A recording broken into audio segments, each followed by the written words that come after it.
മണ്ണിൽ മുളപൊട്ടി വരുന്ന പോലെയും തോട്ടത്തിൽ വിത്ത് മുളക്കുന്ന പോലെയും ജനതയുടെ മുൻപിൽ നീതിയും സ്തുതിയും ഉയർന്നു വരാൻ കർത്താവ് ഇടയാക്കും. യേശയ്യ 61:11. നീതിയുടെ രാജാവിന് വേണ്ടി കാത്തിരിക്കുന്ന ജനതയുടെ പ്രത്യാശ. എപ്പോഴും സന്തോഷത്തോടുകൂടിയായിരിക്കുവിൻ, ഇടപെടാതെ പ്രാർത്ഥിക്കുവിൻ, എല്ലാ കാര്യങ്ങളിലും നന്ദി പ്രകാശിപ്പിക്കുവിൻ. 1 തെസ്സലോനിയൻസ് 5:16-18. ദൈവഹിതത്തിന് കീഴ്വഴങ്ങി ജീവിക്കുവാൻ ആഹ്വാനം ചെയ്യുന്നു. ഇന്നത്തെ സുവിശേഷത്തിൽ വെളിച്ചത്തിന് സാക്ഷി നൽകുന്ന യോഹന്നാൻ, അവന്റെ ചെരുപ്പിന്റെ വാറഴിക്കാൻ പോലും ഞാൻ യോഗ്യനയില്ലെന്ന് പറഞ്ഞ് അവനു വേണ്ടി സാക്ഷി നൽകുന്നു. ക്രിസ്മസ് ത്യാഗത്തിൻ്റെയും സ്നേഹത്തിൻ്റെയും പങ്കുവെക്കലിൻ്റെയും ആഘോഷമാണ്.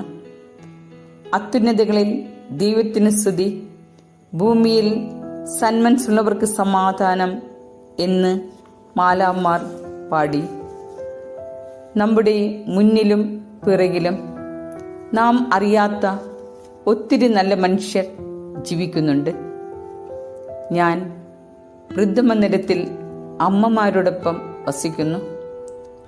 അവരെ പരിചരിക്കുകയും അവരുടെ സന്തോഷത്തിലും ആനന്ദത്തിലും പങ്കുചേർന്നുകൊണ്ട് ക്രിസ്തുവിനെ അവരിൽ കാണാൻ സാധിക്കുന്നു.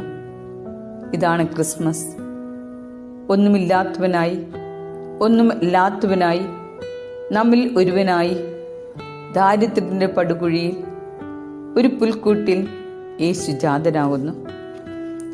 അതിൻ്റെ ഓർമ്മയാണ് ക്രിസ്മസ്. ദൈവനിയോഗം നിറവേറ്റി പിന്മാറുന്നവരാകണം. സ്വന്തം മുഖം ദൃശ്യമാധ്യമ പത്രത്താളുകളിൽ പതിപ്പിക്കുവാൻ വ്യഗ്രത കാണിക്കുന്ന അഭിനവ ശുശ്രൂഷകരാകാതെ ക്രിസ്തു സന്ദേശം പകരുന്നവരാകാം. ഈ ഞായർ ആനന്ദത്തിൻ്റെ ഞായറാണ്. കൃപയ്ക്ക് വേണ്ടി പ്രാർത്ഥിക്കാം. ക്രിസ്തുവിനെ അറിയണമെങ്കിൽ അയോഗ്യതയുടെ ആത്മീയത സ്വന്തമാക്കാം. നമ്മുടെ കുറവുകളെ കണ്ടെത്താം. കർത്താവ് വലിയവനാണ് എന്ന് പ്രഖ്യാപിക്കാം. അയോഗ്യതകളെ ധ്യാനിക്കുന്നവന്റെ സങ്കേതമാണ്, ആശ്രയമാണ് ക്രിസ്തു. കുറവുകളെ കണ്ടെത്തുമ്പോൾ ക്രിസ്തു നമ്മിൽ ജീവിക്കുന്നു. അവരനെ നന്മയായി മാറുമ്പോൾ ക്രിസ്തു സ്നേഹത്തിൻ്റെയും സന്തോഷത്തിൻ്റെയും സമാധാനത്തിൻ്റെയും പ്രത്യാശയുടെയും ആനന്ദത്തിൻ്റെയും നിറവായിത്തീരും. ഏവർക്കും ക്രിസ്മസ് ആശംസകൾ.